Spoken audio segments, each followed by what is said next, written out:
టీటీడీలో మరో shocking news. Tirumala తిరుపతిలో మరో షాకింగ్ న్యూస్. ఇప్పుడే అందిన వార్త. వివరాలు వీడియోలో తెలుసుకుందాం. వీడియో పూర్తిగా చూడండి, అప్పుడే కంప్లీట్ ఇన్ఫర్మేషన్ అయితే అర్థమవుతుంది. అలాగే ఇంకెవరైనా మన ఛానల్ సబ్స్క్రైబ్ చేసుకోకపోతే వెంటనే సబ్స్క్రైబ్ చేసుకోండి. ప్రభుత్వం నుంచి వచ్చే లేటెస్ట్ అప్డేట్స్ అన్ని మిస్ కాకుండా మీకు ముందుగానే తెలియజేయడం జరుగుతుంది. అలాగే వీడియో నచ్చినట్లయితే తప్పకుండా ఒక లైక్ చేయండి. లైక్ చేయడం వల్ల మరింత మందికి సమాచారం చేరుతుంది. ఇంకా వివరాల్లోకి అయితే వెళ్ళిపోదాం ఫ్రెండ్స్.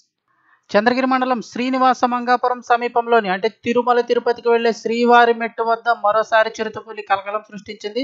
శుక్రవారం రాత్రి 10 గంటల సమయంలో చిరుత రావడంతో కుక్కలు అరుస్తూ వెంబడించాయి. చిరుతపులి వాటిపై దాడి చేయడానికి ప్రయత్నించడంతో కంట్రోల్ రూమ్ వద్ద ఉన్న సెక్యూరిటీ గార్డ్ దీపక్ వెంటనే అప్రమత్తమయ్యాడు. కంట్రోల్ రూమ్లోకి వెళ్లి తాళాలు వేసుకున్నాడు. శ్రీనివాస మంగాపురం నుంచి శనివారం ఉదయం 5 గంటలకు భక్తులను శ్రీవారి మెట్టుకు వదిలారు.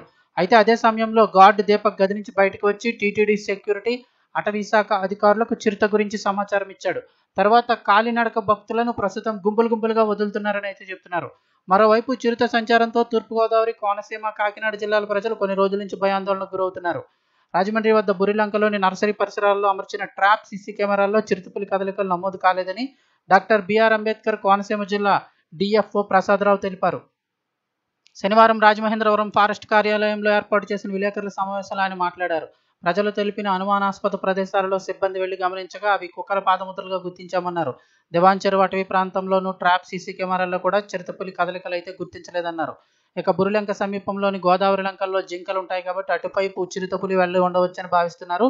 ఆదివారం నుంచి గోదావరి లంకల్లో సిబ్బంది బృందాలుగా ఏర్పడి గమనిస్తారన్నారు.